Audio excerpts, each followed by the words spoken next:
Hello, this is Spidey1958, and welcome to my Let's Play Pathfinder, Wrath of the Righteous, Beta, Episode 29. Last time we finished up Chapter 28, finished up Chapter 1. Episode 28, finished up Chapter 1. So this time we're starting Chapter 2. Now, this episode is probably going to wind up being mostly voice stuff, just because there's a lot of story to be revealed and stuff like that.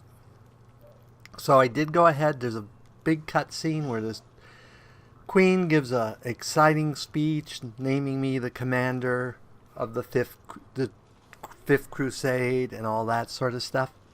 So I went ahead and skipped that. It really doesn't have any story stuff in it, and you're going to get enough exposition as it is. So let us go get started with lots of exposition. So over here's the storyteller. He is going to disappear for a while soon, and if you don't talk to him now, you don't get to hear why. So we're going to go ahead and start our conversation with him. Oh, and Arabeth is following me around to tell me what things are. So, storyteller. The old elf smiles as he hears your footsteps. Allow me to congratulate you on your victory and acquiring mythical powers capable of casting down the strongest of demons. I got the pages you were looking for from the Grey Garrison. The storyteller carefully takes the page from your hand. His fingers touch the ancient letters gently. Examine them lightly, following their lines. I see myself, young, energetic, able to see. Oh gods, have I found the key to my past? Finally I will find out what my own mind has been hiding from me. The elf's expression becomes withdrawn. The wrinkles on his face soften. Thank you, huntress, and please, follow me to my story. Let us embark on this journey together. The storyteller inhales sharply a few times and begins the story. They are leaving. The people of Cryonin faced the coming earthfall and admitted they were incapable of handling this disaster. Proud rulers, artful crafters, brave warriors, wise mages, and skilled healers, all of them hurried to the gate to Soivrain, looking around fearfully. A clean, safe world is waiting for them. My people decided not to fight for Glorion, and I am ashamed, and I am sorry for them.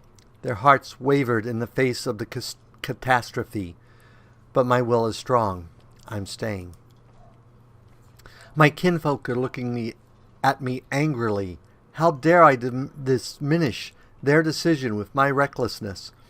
My choice makes them cowards, traitors of their own home. One of them, my former mentor, looks at me bitterly. He hands me a neat notebook with a tree bark cover, in case you change your mind. With a heavy sigh, he returns to the line of those departing. Forgive me, brothers and sisters. I watched the gate of Soivrain stone close, separating me from them. It is time for me to go. I open my master's notebook. These are his notes about traveling between worlds. In case you change your mind. He hopes the burden I shouldered voluntarily will be too much. I will lose heart and find my way to Soivrain. That will never happen. My mouth set stubbornly. I tear my master's notebook to pieces. I use my forced pride as a shield against my fear of what is to come. Why did the elves decide to flee, not fight? The storyteller's lips purse with disdain. They are afraid to lose what they have. They were rulers, long-lived and powerful. They valued their lives in sunshine too much to enter the fight with the aftermath of Earthfall. Your mentor is a mage, then you must be too, yes? Yes, I'm an archmage, and this title is well deserved. I have acquired delicate mastery and succeeded in many areas of magic. But curiosity has always pushed me towards new knowledge since the first day of my apprenticeship. What is the Rainstone? a magnificent crystal bent into an arch by a mighty hand of an ancient divine creator. Our great gate to other worlds. It breathes power. It dreams of eternity. Why are you angry at your fellow elves? I spent many hundreds of years in Corydon. I have always admired the way my kinfolk cared for the forest that was our home. But the rest of the world seemed to mean nothing to them. But I love Glorian, all its places, all the forms it manifests in. I've traveled widely, and then came home and told my kinfolk about my travels. But they weren't interested. They only cared about Corydon. Their lack of desire to hear about the world, the wider world, makes me sad and angry. What happened next? Earthfall happened at night. I was standing at the top of my tower, many miles to the north of Corydon, and I see a blaze in the south. I hear a thunderous rumble. The air is groaning, giving way to a huge rock pushing down on my world, and then a blow, vibration that penetrates everything, reaching down to the boughs of Glorian and up to the vaults of the sky, crunching bones, blood from burst vessels, filling my eyes with darkness, drowning in the timelessness along with countless denizens of Glorian. Never before have we felt so united in our feelings. Then I come round. The darkness remains. My first terrible thought, I'm blind. But no. Little by little I begin to see the stone wall. I'm alive. But why is it so dark? The answer is quick. The smell of ash is everywhere. The great burnt sacrifice filled the air with incinerated particles of what was recently the continent of Aslan. Great clouds of ash covered the sky, cutting us from the sun and the moon, dooming us to a dusk at day and complete darkness at night. My heart sinks with fear. Treacherous thoughts fill my mind. Why did I stay? Why didn't I run like everyone else when I had the chance? I clench my teeth and stand up to watch Earthfall, proudly, like the last Archmage of Carrion should. Will my world really perish like this? Will I perish? Well, apparently not. No, that will never happen. I am still alive. I can fight Earthfall and the darkness, not run from it in blind panic like my kinfolk and my cowardly teacher. But what can I do? I will not stop the disaster. I will hardly be able to save empires from their destruction. What can I do? I am but one Archmage, powerful and weak at the same time. What is Earthfall?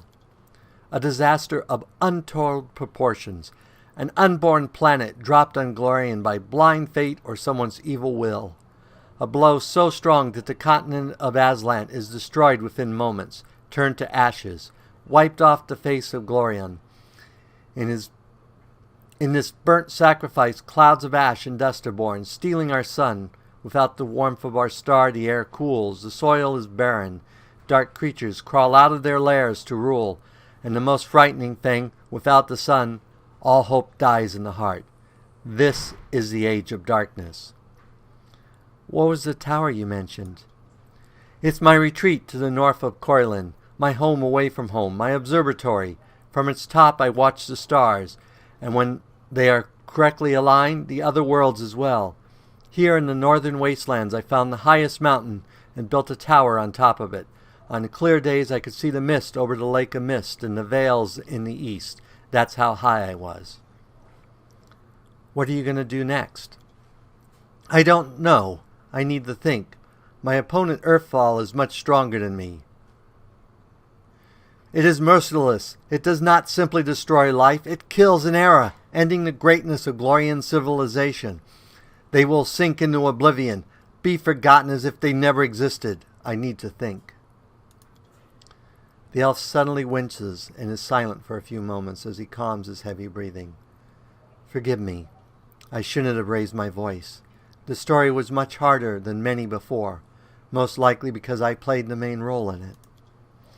It is so strange to see myself, feel the emotions tearing me up inside, those that I felt a long time ago, and not remember them. It's like I split. I became both the storyteller and the main character. Too bad the story ended at that moment. Please, if you find the other pages covered with ancient elven writing on your travels, bring them to me.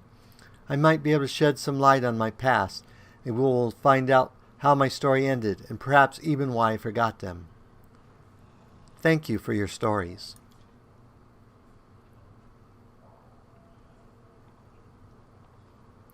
Please examine the items I'm carrying. Perhaps some of them can tell us a story.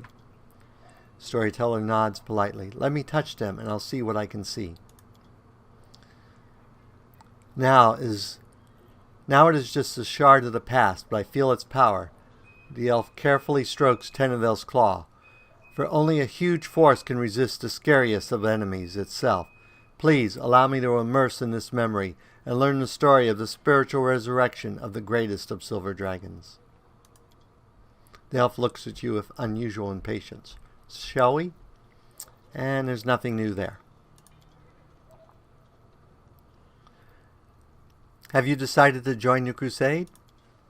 I've decided not to, I'm afraid. My path and the path of the crusade lead in the same direction, but alas, they are not yet one and the same. After the demons were driven away from Kenibus, the path into the world room became open, if only temporary. I'm planning on using this opportunity to visit. It doesn't matter now. I hate to bore you with the details of my venture, which may prove useless even for myself. However, I'll try to return to the Crusaders and aid them in their confrontation with the demons after I'm done. I hope to meet you again in this world rather than the next. I have to go. I wish you interesting adventures. So there you get to hear a lot more of the story of the storyteller. So let us continue on here. Oh, come on, bear. You need to come with me. So, here is our merchant. Let's go talk to him. Yes, 3 cheers for the commander. Now, answer my questions. Where are the mail shirts? According to the paperwork, we're supposed to have 50. I personally deposited the money for them in the armory's treasury.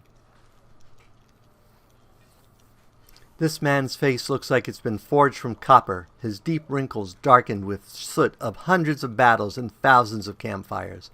His bald head is covered with a dozen scars, and the gray, bristly beard on his chin is the color of ash. He sizes you up lazily and creaks like a dry, rusted hinge. Windsor Graham's at your service. What you want? We're just going to go ahead and sell. I'm not going to go into every character's story because my voice will not read that much. So let's go ahead and just sell some of our junk off here. Think. Get rid of 1,300 pounds of junk. Dunk. And there we go. And we might as well sell these cold iron stuff. And I think that will do it for the moment. We're not going to buy any stuff until we get stuff. Okay. So let us head on. Stuff will change here in a little bit. Once we talk to the queen, where people are in camp will change.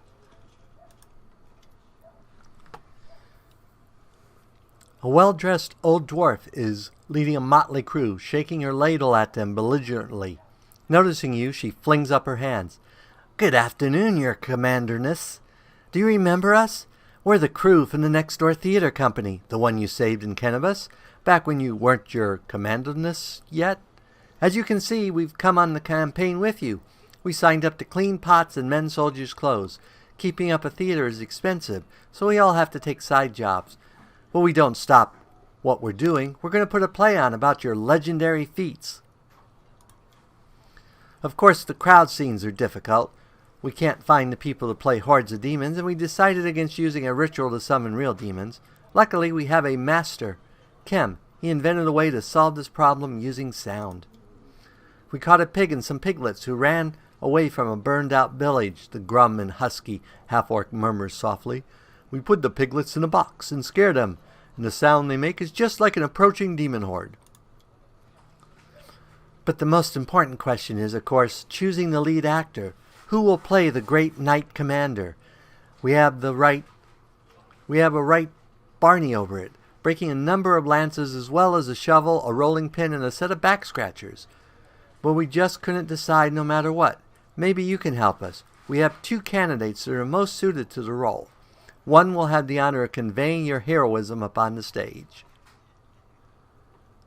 I'm to be played by a gnome? Not a gnome. 2 gnomes. Rumbledorf and Hereford are twins. One of them sits on the other's shoulder and puts on a long cloak so they can play tall characters. They switch places every so often, so each gets their moment of fame. And that way they each only have to learn half the script. A Cyclops actor? He's completely tame, believe me. Had a few issues with articulation, but what a powerful physique.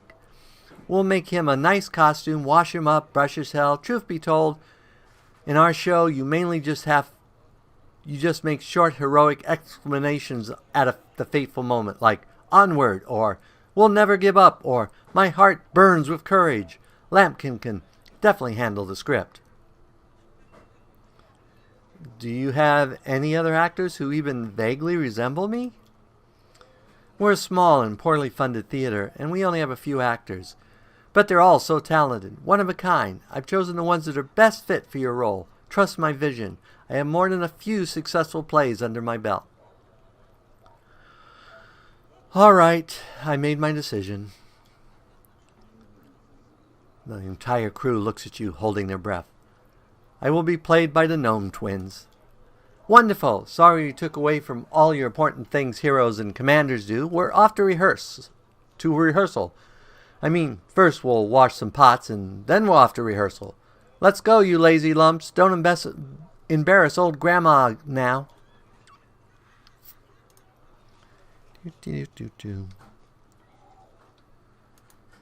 Oh, stuff we can steal. It's not stealing, we're the commandant. We're appropriating. So we can better utilize for strategic stuff. Yeah, that's the story. Excuse me, more appropriating.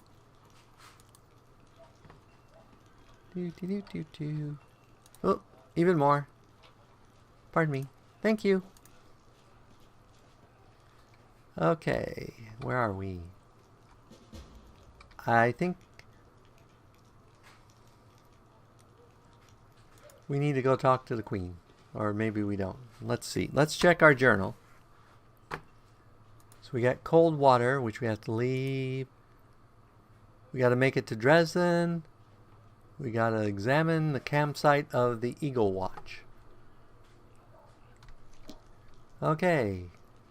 Where's the Eagle Watch? Think they're over here? No. Leon's recruits. Cannabis soldiers. This is Eagle Watch over here. Okay, so we don't have far to go. Ah.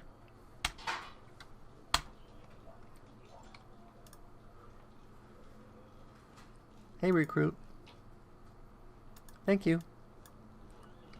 Do.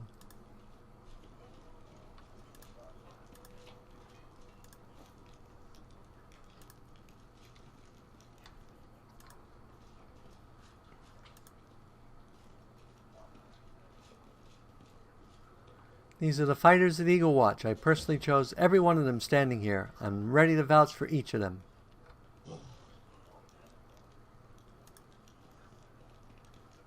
There's Ember. Okay, so what else do we have to do to finish this quest? We have finished this quest. Now we can go talk to the Queen. Yay. If I can remember where my tent is. There it is. Advantage of having the biggest, nicest tent in the camp.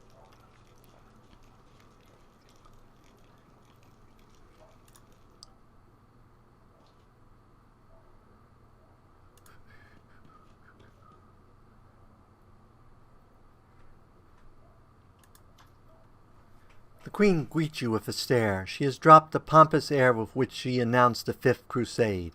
The face of the ruler of Mendev appears calm and thoughtful. She has made her move and now awaits her opponent's reply.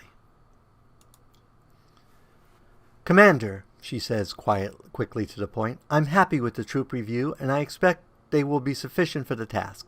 I have chosen a target for your campaign, and the target is Drezen.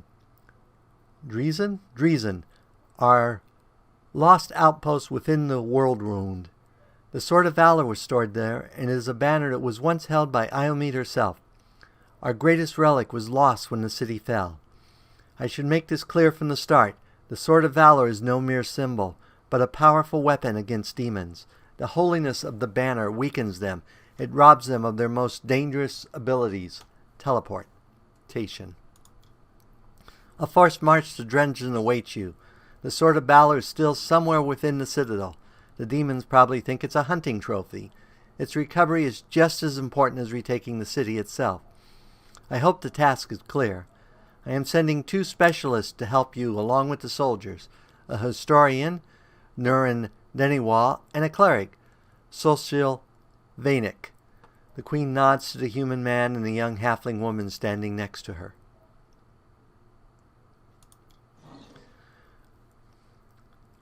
One of the famous inquisitioners of the Church of Iomede also wants to talk to you, the Honorable Liater, whom everyone calls Hawkblade. I do not wish to keep you, Commander. The matter I must discuss with you is extremely important, but it is not directly related to the crusade. You no doubt wish to meet your new comrades and speak with Her Highness. Therefore I shall leave you now. But I ask that you seek me out in the camp at your earliest convenience. Ha! Listen, it's amazing here. It's like I'm in a ballad. There's knights in shining armor, deadly dangers, glorious feats. We're going to show those demons. I'm so tired of sitting in the library reading books about history. It's time I took part in it. I'm glad to help our cause, Commander. If you have some time later, I'd like to speak with you further. You'll have plenty of time to talk. You're the Knight Commander's people now, her trusted advisors and companions. Now then, will you please leave us? Erebeth, you can go too. When we met at the Defender's Heart, I never imagined you'd make me commander of the new crusade. The Queen allows herself a smile. Some actions may be deemed bold or even extreme. Beyond those, there are some you might call the Queen's last resort. I am not a simple monarch. I am at war with the Abyss, a war that has lasted over 100 years. I cannot allow myself the luxury of caution. In you I see a chance, and I'm willing to stake everything on it. Let me get a drink here.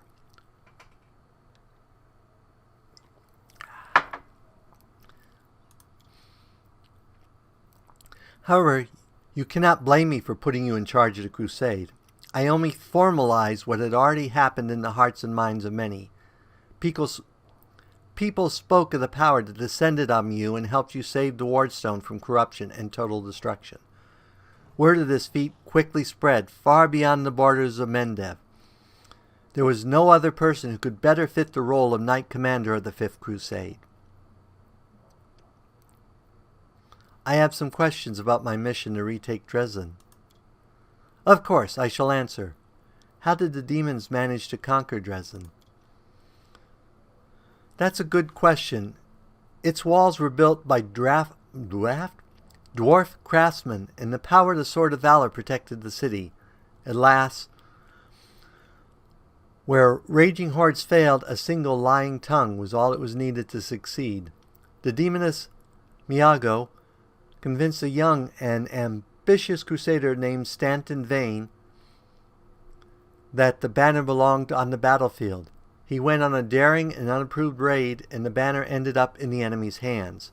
The city fell soon after. Ever since then, for 7 decades, it has served as a citadel for the forces of the Abyss. Stanton Vane, I saw him at Grey Garrison. He defected to the demon side. Oh, really? I wasn't informed of this. After Dresden fell because of Stanton, he was nearly sentenced to death. He deserved it. In wartime, men are hanged for far less. But you have no idea what a terrible sight it is. A raging crowd of crusaders baying for blood. Never have my fighters looked so much like the demons they are fighting. I commuted Stanton's sentence and stripped him of his rank, not just for him, but for my army and my country. We are not Hell Knights. We do not maintain discipline with public executions. You punished him with a life of disgrace and humiliation, and that life finally broke him. It's sad, but not surprising. Perhaps exile would have been a more merciful sentence than decades of service among those who despised him. I was hoping he might atone for his guilt with a heroic act, but he likely decided atonement was impossible, and he might as well give himself over to evil. What forces are at my disposal? Everyone we saw today at the parade, first among the Eagle Watch, who remain a powerful force thanks to Erebus' resourcefulness. Also marching with you are several minor knightly orders, as the minor volunteer units like to be called. And finally, I have personally selected some recruits from Niroslan. They have little in the way of battle experience, but great determination and a thirst to prove themselves. I've always thought that an army benefits from at least one such unit. These forces, as I said, are enough for a march on Dresden. But for a brave commander, and I hope you are one, that is just the beginning. If you retake Dresden, recover the holy power of the Sword of Valor, and gain a foothold in the region, then new armies will join your banner. The Fifth Crusade is only the beginning. Many battles and victories lie ahead. It's been decades. No one has managed to retake the city. Why do you think we're different? We have a chance now that we haven't seen in decades. But it's more than that. You created this chance for us by foiling the demon's plans in Kennebus. The army who attacked the city came straight from Dresden. Demon hordes from the Abyss are usually encamped there, but many of them perished on the streets of Kennebus. We must attack swiftly before they can restore their forces. When the city is free and the Sword of Valor appears before our soldiers, they won't be sending in any more reinforcements. Demons cannot teleport into an area protected by the banner of the goddess. What about long-term goals? Do you know how to get rid of the world rune forever? Now you are talking like a real knight commander. The Queen nods in approval, then frowns. However, answering your question is not easy. To win the war, we must bar the demon's way. There are a few planar rifts leading to the Abyss across the territory we call the World Rune.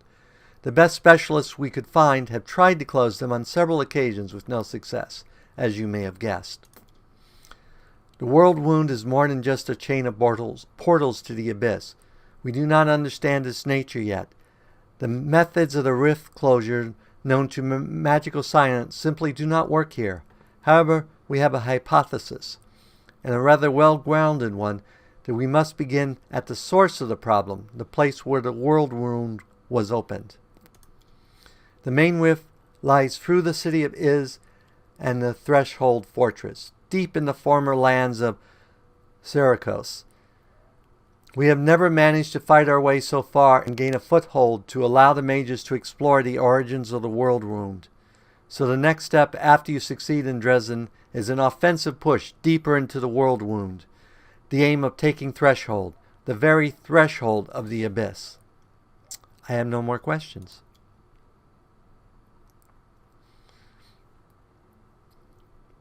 We won't do that one. We're going to skip these. They're just more story you already know.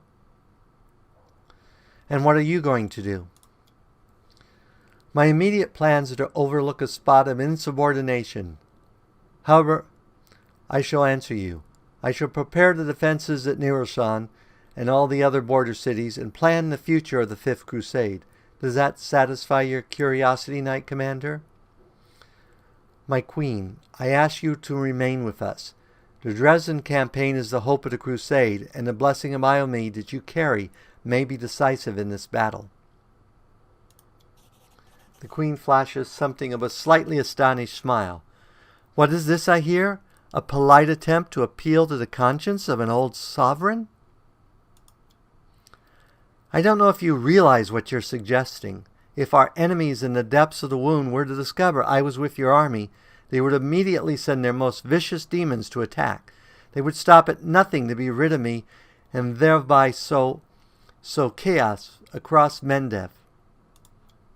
But you are right. I shouldn't be sitting it out in the rear. I'm a warrior queen and a queen of warriors, yet my fighters have forgotten what I look like. Fine, I shall join the crusade, but on my own terms. First, I shall assemble my entourage and lead the parade out of camp. I shall catch up with you later, along with a few hand-picked bodyguards. We'll change our armor, and I'll become a knight of a minor order and join the troops incognito. Until we approach Dresden, no one should know I am among you. But before we storm the city, I shall show myself to the troops and join the battle. Let it be a surprise for the demons. I hope you won't complain of my company on the road, Commander, since you were the one who insisted upon it. Do you have any other questions? The task is clear. Splendid. Ah, yes. The Queen gives you an impish grin. We have one final matter to attend to. It should be rather enjoyable. Count, there you are. You received my instruction? I did, though I did not have time to read the thing before I was dragged before your highness. In truth, I was readying myself to depart. No matter. I trust you forgive your sovereign for a rather burlesque summons, especially when you learn what prompted it. The Queen makes a stately gesture in your direction. As you are aware, Huntress has recently been appointed my knight commander of the Fifth Crusade. I spent a lot of while pondering who to appoint to the highly sensitive post of commander's field attaché and advisor, plenipotentiary without portfolio. Congratulations, Count. Darren's cool expression wavers, but he seems not to be fully cognizant of what is happening. That, or he's just holding himself tightly in check. It's a great honor, I suppose? That's a great idea. I knew you would approve, Commander. The Queen bestows a smile on you that brings her gaze to rest on Darren once more. I have my doubts about whether you are ready for such a responsibility, Count, but your conduct in Cannabis put my mind at ease. So you will travel with the troops to Dresden. Only the commander may remove you from your post, but I trust you will dutifully fulfill her orders and make a good showing of yourself. Especially since word of your appointment, Count, will reach the court at any moment. All of Mendev's nobility will be following your success in service to the nation, including all your devoted admirers. I even heard that one bard with whom you are particularly friendly has already begun composing a ballad to honor your heroic participation in the crusade and your faithful service to the commander here. The Count offers a bow either as a sign of respect or in order to hide his flustered face. Only the barest quaver can be heard in his voice. Your largesse truly shows no bounds, dear cousin. I am most gratified by the honor you have shown me. Then let's get going. May Iomede help us.